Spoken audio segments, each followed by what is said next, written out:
I'm Pat Donahue, the president here at Mercer, and it is my honor and privilege to get to welcome you today to Mercer County Community College, where we are all about learning and student success, and to the Best Practices Conference for the New Jersey Council of County Colleges, which is also totally focused on learning and student success, and how do we increase our performance in helping our students become successful learners and successful completers. We are so glad you are here today. There's a great program. I'm not going to tell you about the program that's coming up. I am going to invite you to take advantage of walking around our campus, learning more about Mercer while you're here today if you want to. And just in case you hear dogs barking, and you're worried that there's a pack of wild dogs on the campus, today is Canine Corps training at the Police Academy. So there are indeed dogs on campus, more than one, and you may hear the barking, but they are totally under control. And we're proud and pleased to host the Police Academy here. It just happens the dogs are here today, and should you hear them, please don't worry about that. We are going to have a great conference. The presidents across all 19 colleges and all of your chief academic officers, chief student officers, chief IR officers, et cetera, and many others have really been working hard on the vision for the future and how we prepare our colleges to be well positioned. So we are all here thinking about what we can do today with a real vision to how we make our future better and be sure that we're still here to serve our students. Leading the New Jersey Council of County Colleges is our executive director and CEO, Dr. Larry Nespoli, and he is going to tell you all about the schedule for today. But first, a few preliminaries. How many of you may have been at our National Community College gathering in Washington, American Association of Community Colleges, a couple of weeks ago? There's more than a few. From the White House to the State Houses to our campuses, never been a more exciting time, a more important time for this country's community colleges. The president gets it, governors are getting it, an affordable pathway to baccalaureate degrees, but you'll hear more about this in a second. Community college is a critical asset and resource for governors and state workforce development and economic development initiatives. So we're very enthused about that. But I want to come back and first thank Dr. Donahue and her team for hosting us. But more than that, I think most of you know how we organize ourselves to do community college business in New Jersey.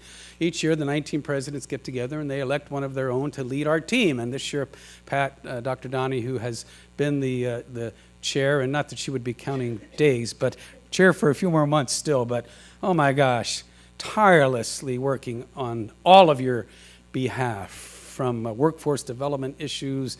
I saw this morning an early email. This is Dr. Donahue's style, 7:30 emails, calls at 10 p.m. So grateful to you, Pat. So thank you for what you're doing. And I also want to offer greetings from the chair of the council. The council is a combination of the presidents and our trustees. You know, local trusteeship is a uniquely American higher education invention, and Mercer and all of our colleges are capably governed by trustees appointed by freeholders and the governor. And Bakari Lee, vice chair of Hudson County Community College, is our current chair of the council from the trustee side, and he wanted to offer his greetings as well. So a quick thank you to the sponsors, and then some other quick logistics. We're always grateful that this event is hosted by one of our colleges, and what a great facility this is. And Pat always delivers the weather, too. She's a woman of great authority in that regard as well.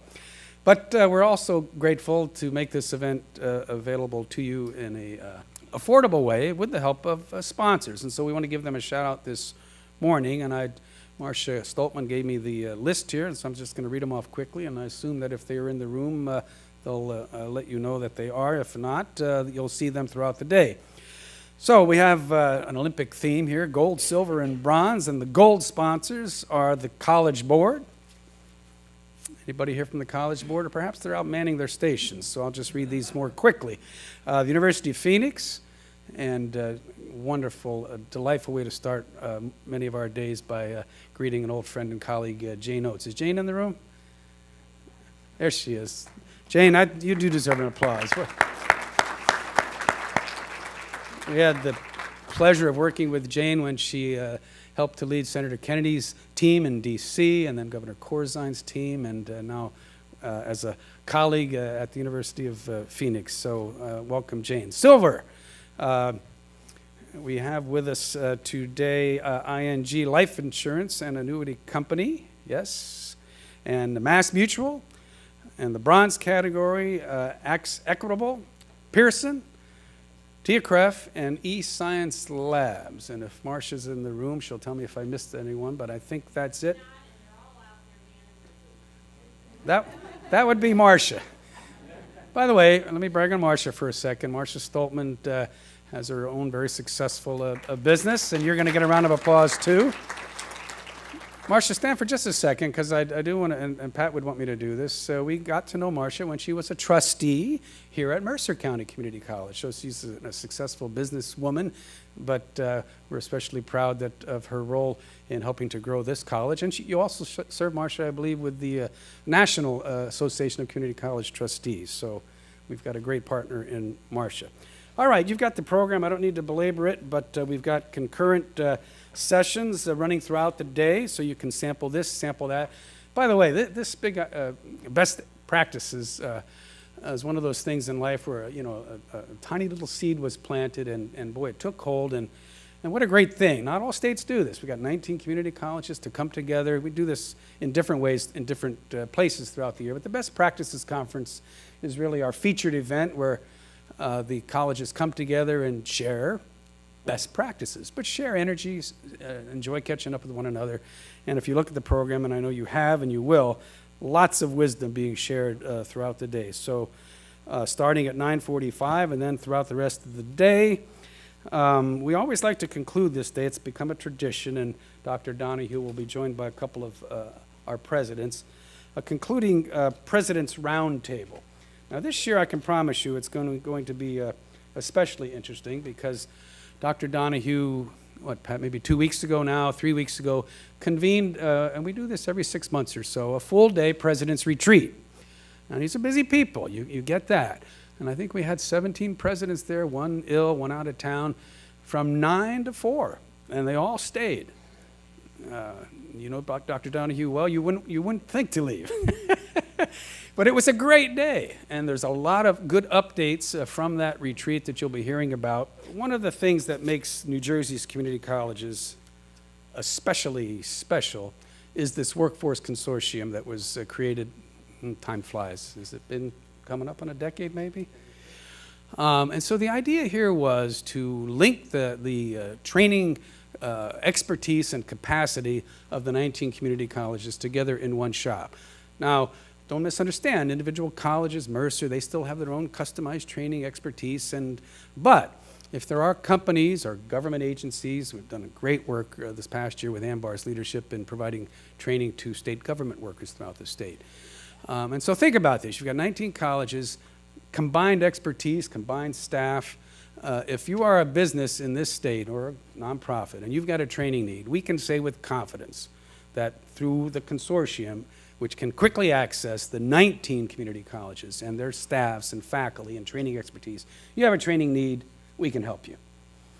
And we can help you meet that training need on the factory floor, at the work site, on our campuses. It's just been a great success, and Bob Rosa here is going to help me remember the numbers. In the past 10 years, I think we are now approaching about 100,000 employees that we've trained over that period of time, and onward and upward. And so without any further ado, Ambar, we know him as Ambar, Ambarison, is the executive director of the consortium, and he wants to say a few words and introduce this opening session. Ambar? All right, today I'm pleased to announce the arrival of our new baby. I think you all saw it on the way in. We conceived it in Camden. It's about 2 years ago. I was there. It weighs over 6 tons, has 3 axles, and comes equipped with a mobile generator, a 384 square foot classroom with computers, and hands-on equipment for students. It has its own tow truck. And there's more. There's a twin still being worked on at Camden. We couldn't bring it here today, but believe me, it is there. This mobile training lab, or the trailer as we like to call it, represents the future of manufacturing training in New Jersey. We can tow it to any location in New Jersey to provide advanced manufacturing training for companies in need of skilled workforce. Our training is structured to train and find employment for the unemployed people of New Jersey, primarily. We named it Training on Demand, meaning that we first look for manufacturing companies that need to grow their workforce and are willing to partner with us in the training process and hire one or more graduates. Starting today, this trailer will become an important tool in our manufacturing training initiative. This initiative got underway 2 years ago. Our original partners in this initiative are NJBA Manufacturing Network, New Jersey Department of Labor and Workforce Development, and the Advanced Manufacturing Talent Network at NJIT. Commissioner, I hope you don't mind if I call you the godfather of manufacturing training in New Jersey. For the trivia enthusiasts in this auditorium, you may be able to spot the connection between the movie and the Great Seal of New Jersey. If you need the answer, see me at the end. Commissioner, you had the foresight to provide us with the initial grant that got the manufacturing training initiative underway. That was more than 2 years ago. He had the vision to do that. What started as a simple course in metal fabrication has now blossomed into a multi-college program that provides training and credentialing, not only in metal fabrication with CNC, production technology, and soon a new factory automation discipline called mechatronics. Our second trailer will have that equipment. To date, we have held 8 manufacturing training classes at the county colleges of Bergen, Camden, Cumberland, Middlesex, and at NJIT and Passaic Institute of Technology. They have been a great success thanks to the hard work and creative thinking of the college staff, instructors, one-stop centers, and the support of the college presidents, of course.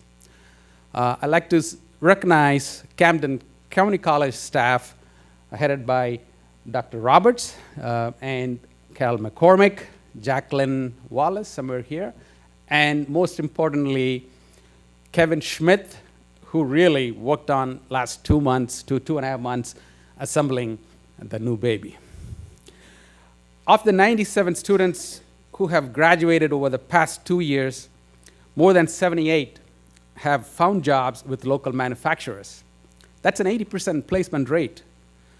And we are still working with other manufacturers to place the rest of the graduates. These training programs meet a real need for skilled workers, identify the state's manufacturers. They also provide good jobs with benefits for the unemployed. Our community colleges should be proud of this work and contribution to the local economic development. A big hand to yourself.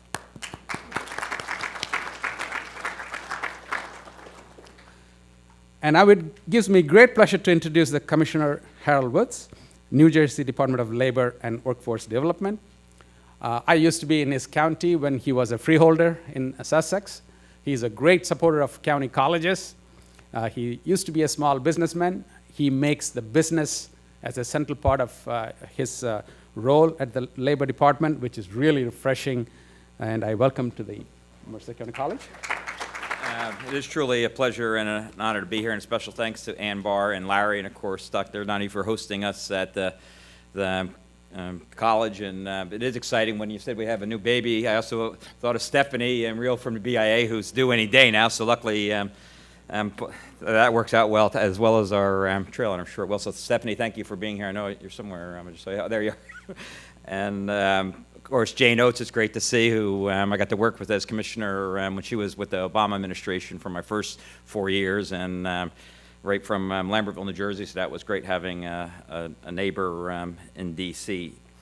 So this is definitely very exciting. As Ambar said, manufacturing, I know when I came in with the governor in 2010, people pretty much said manufacturing can't make it in New Jersey. They obviously didn't know what they were talking about or know the facts. I was very fortunate to be adopted at a young age by a guy named Wally Wirtz, who thought manufacturing was the heartbeat of America and came out of Lehigh and actually held 2 jobs, both of them in the manufacturing industry, and actually retired from the industry. So, I always had that in the back of my mind that we have to make something, and I was hoping that Cliff from Cheers would be here for a Made in America show. I thought maybe Ambar would have the power to get him here, but there's a lot of encouraging things. We have over 243,000 manufacturing jobs in New Jersey, and over $38 billion impact to our gross product here in New Jersey. So, the collaborative effort here, as Ambar has already said, between the colleges, the BIA, has been great in the Department of Labor. We have put tens of millions of dollars into manufacturing training.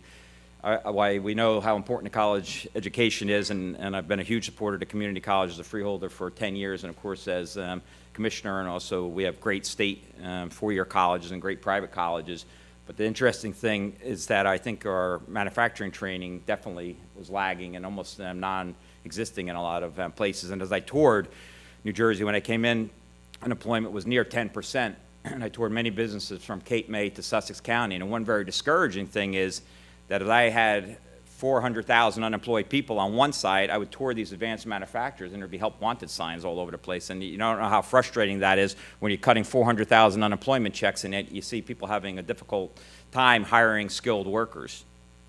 In a Monday's Wall Street Journal, there was a story, and the story began with, in America, in high schools, it's becoming increasingly hard to defend the vanishing of shop classes from the curriculum. The article stated yet again what everyone here already knows.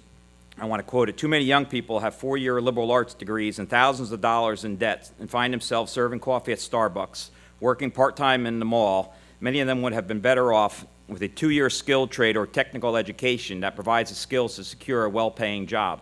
Now, of course, we know a college degree is a very important credential if it's in the right field, but it's also frustrating, as I said, to go around the state and find out that there's a lot of high-paying jobs. And the article went on, a welder in Ohio, a large operation, said that he is paying 60 of his welders more than $150,000 a year, 2 of his welders more than $200,000 a year, and the owner of the company is turning down orders because he cannot find enough qualified workers to build up staff.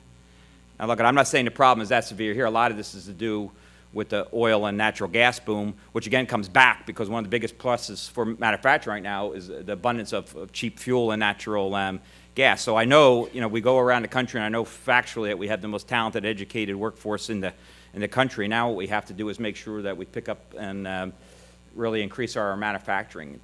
And I think this is just a great program to do so. I think that working with the unique partnership and Ambar, and when they came in with the private sector and the College Consortium and BIA, and folks were saying they were having a difficult time hiring, we said pretty much that we'll train them, but you damn well better hire them. We'll let you pick the resumes, but if we're going to train them, you're going to hire them. And I know that it seems like a small amount, the 100 jobs, but the placement rate of over 80% is what's very impressive. So what we have to do is what we've been doing and duplicate it on much larger scales.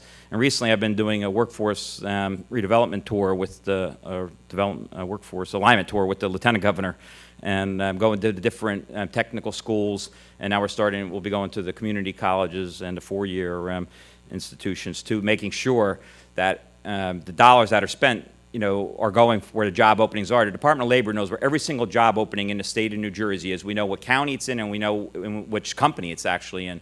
So, since day one, I've made sure that our department, every dollar that we give is going out to a real-time job. That job better exist today or going to exist tomorrow. We're not going to waste taxpayer dollars training. Morally, it's the worst thing you do is train somebody and then there's not a job at the end of the training.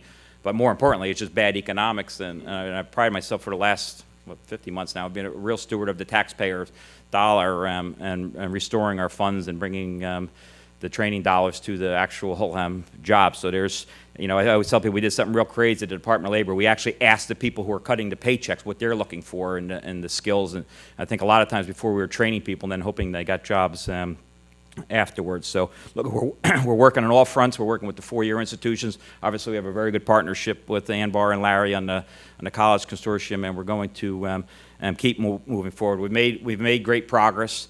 You know, the unemployment rate has fallen sharply. Things are getting better. When I came in, the trust fund was $2.1 billion in the hole.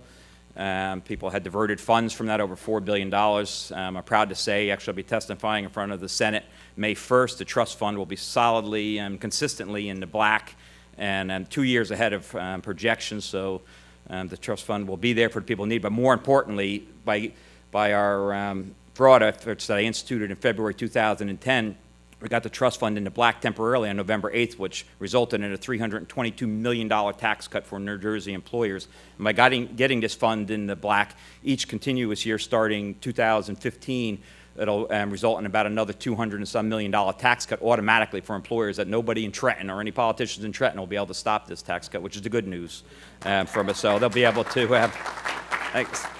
reinvest it in training and employees. So we've made a lot of progress at the department. I have a very, very passionate team at the Department of Labor, and I'm very proud, and it's truly been a pleasure working with all of you, and I look forward to working with you for the next 3.5 years. So, Anbar, thank you very much for having me today. You know, Anbar, a successful businessman in a former life, created his own company and then found community colleges. And boy, what a leader he's been at several of our colleges, Sussex, Camden. Did I miss any? And now leading our consortium. He just I worked at the NJIT a little bit. So. Yeah, we'll forgive you for that. He worked at NJIT. Let us send you on your way with a quick thank you to all of you for what you do. I have a good friend, former neighbor of Greek descent, and he's now a full-time faculty member at Danville Community College in Virginia. And we were talking, and he said, Larry, the Greeks have a saying, and it's something like this: to our parents, we owe our lives, but to our teachers and to educators, we owe a good life. So thank you all for helping lots of people, lots of New Jerseyans get to a good life. So we're grateful for that. Thank you for being here. Have a good day.